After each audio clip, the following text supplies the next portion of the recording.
Hey, salut tout le monde, c'est Greg, très content de vous retrouver dans cette série de vidéos consacrée aux Action Cam, les fameuses caméras d'action qu'on connaît tous. Au programme, une review et surtout un test du logiciel de montage. Un outil super pratique et c'est juste après le générique.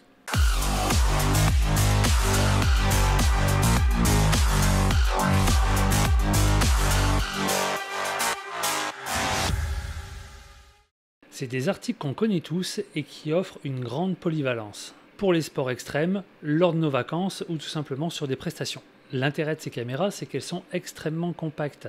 Vu qu'elles sont petites, tu vas pouvoir les glisser un peu de partout et elles offrent habituellement un grand champ de vision qui te permettra de capter toute l'action. Le modèle que je vous propose aujourd'hui, c'est le modèle Insta360 One Air Twin Edition avec le module 360 degrés. C'est une caméra avec un look innovant et qui est basé sur le modulaire. En effet, il te suffira d'assembler les blocs qui correspondent à tes envies. Dans cette vidéo, je vais laisser de côté le module 4K grand angle et me consacrer à la version 360 degrés. Alors dans la boîte, on retrouve une caméra modulaire composée d'une batterie, d'un bloc écran tactile, d'une lentille 4K Wild équivalent à un 16.4 mm avec une ouverture de 2.8.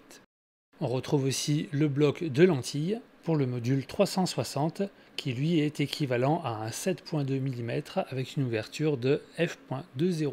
On retrouve aussi une cage avec un pas de vis 1/4, un câble de type USB-C, un jeu de 2 stickers. Pour la partie 360, il y a un accessoire qui est fourni avec et qui est extrêmement utile. C'est un genre de protection en gomme, une sorte de petite mâchoire qui vient à protéger les deux lentilles. C'est pour moi l'accessoire indispensable quand tu pars et que tu mets directement ta caméra dans ton sac à dos. Tu n'as pas envie d'avoir des micro-rayures et que le soleil te fasse des petites réflexions, des flares ou n'importe quoi, des aberrations. Donc vaut mieux le protéger et c'est cool que ce soit déjà présent. Vu que c'est une caméra modulaire, on va voir ensemble comment décomposer, recomposer et créer le setup qui nous convient. En façade, tu trouveras un bouton pressoir qui te permettra de déloquer la batterie. Et après, il te suffira de désolidariser les deux éléments. Pas de crainte à avoir pour tout ce qui est humidité et surtout les sports aquatiques. Je l'ai testé sur plusieurs configurations et j'ai jamais eu d'eau qui a pu pénétrer directement sur tout ce qui était connecteur. Vu que c'est modulable, les modules communiquent avec des petites fiches et ils ont tous un petit joint d'étanchéité. Pareil au niveau de l'USB-C pour tout ce qui est transfert, recharge. Et de mémoire, elle est étanche jusqu'à 10 mètres. Au niveau du pied, ça a l'air de rien, mais on a déjà un bon diamètre pour une super prise en main. Et un truc astucieux, c'est que tu as un petit bouton pressoir juste en dessous qui te permettra d'avoir un trépied directement intégré. Là, on est clairement très loin de la perche selfie standard téléphone, quoi. On a quelque chose de très complet. Il est aussi doté d'une vis 1/4, le format standard. J'ai trouvé que le pied faisait vraiment le boulot sur la partie photo immobilière et il offre une bonne longueur pour tout ce qui est activité physique. Comme sur beaucoup de caméras, on retrouvera un petit bouton pression qui permettra de sécuriser l'ouverture et la fermeture de la cage. Après l'allumage, nous voilà sur le menu d'accueil. 4 logos, dont le temps restant, un témoin de la batterie, le mode utilisé et la résolution. L'écran est tactile et du coup je n'ai eu aucun problème à l'utiliser avec les doigts mouillés ou tout simplement sous l'eau. Quand tu vas swiper de bas en haut, tu vas avoir directement l'accès à tes 3 menus, photo, vidéo et timelapse. Donc ça c'est la version rapide si tu veux avoir accès à l'un de ces modes rapidement. Et si tu cliques sur l'icône en bas à gauche, tu auras plus de modes proposés comme le HDR, la rafale, l'intervalle, les modes nuit, timelapse, bullet time, etc. Je t'invite aussi à regarder dans tes paramètres et au niveau de tes réglages d'encodage de bien cliquer sur du H265 qui te permettra d'avoir une meilleure qualité d'image. Tu trouveras aussi la possibilité de régler ta caméra à 100% manuel. Donc si tu veux jouer sur ton white balance, si tu veux faire tes expos ou n'importe quoi, tu auras la possibilité de débloquer ces options-là. Et bien sûr, la possibilité de revoir ce que tu as filmé ou photographié. On se retrouve sur la partie montage où du coup plusieurs modes te seront proposés. La première, la plus nomade, ce sera via ton téléphone, mais là encore une fois, fais attention à la génération de ton téléphone. Sur le site, il proposait à partir d'un Galaxy Note 9, mais j'ai un Galaxy Note 8 et du coup ça passe très bien.